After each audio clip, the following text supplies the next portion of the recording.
Hi, and welcome back to Car Training. Today we're going to talk about your local parts database and how you can manage that within CAR and from your service request. So from the dashboard page on the left-hand side, you'll see the parts menu. Opening it, you'll have links like New Part and View All Parts, among some others.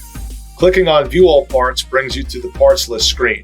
Here you have standard search filters where you can search by name, number, manufacturer, OEM part number, deleted or low stock, keyword search, sorting by, sorting type, and tags. So tags is a system that we recommend you use to show placement of that part.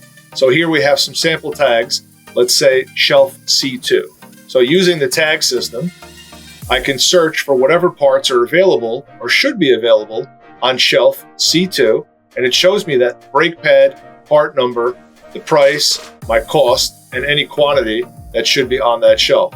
I also have the ability to submit a stock order right from the parts list window. Smart batching is a system that utilizes our parts and allows you to combine part numbers for one part. So let's say PF47, the AC Delco oil filter, you may use plenty of oil filters in its replacement. You can assign all of them a smart batch for PF47, so the system will tell you any replacement filters that you may have on the shelf that will work in lieu of the PF47. This is one way to find that information. When you go to the Add New Part screen, you have the ability to add part name, part number, cost, retail price, vendor, manufacturer, part quantity, low stock quantity, and OEM part number. So the OEM part number will be displayed on the invoice if it is utilized. Tags, which we discussed, can be used to show placement of these parts. Description, the ability to add a picture and whether that part is taxable or not, and the ability to add it to your database.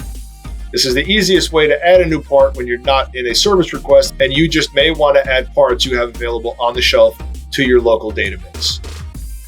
In addition to this, in any service request, you have the ability to select parts from your database and also add new. Pressing Add New will give you the Add New Part in a pop-up sequence with all the same tools. The only difference is on the bottom, you will notice it asks you for a quantity, whether you want to add it to this job. If you uncheck this, it will add it to the database, but not add it to the service request you're working in. Thank you for watching Car Training. Have a great day.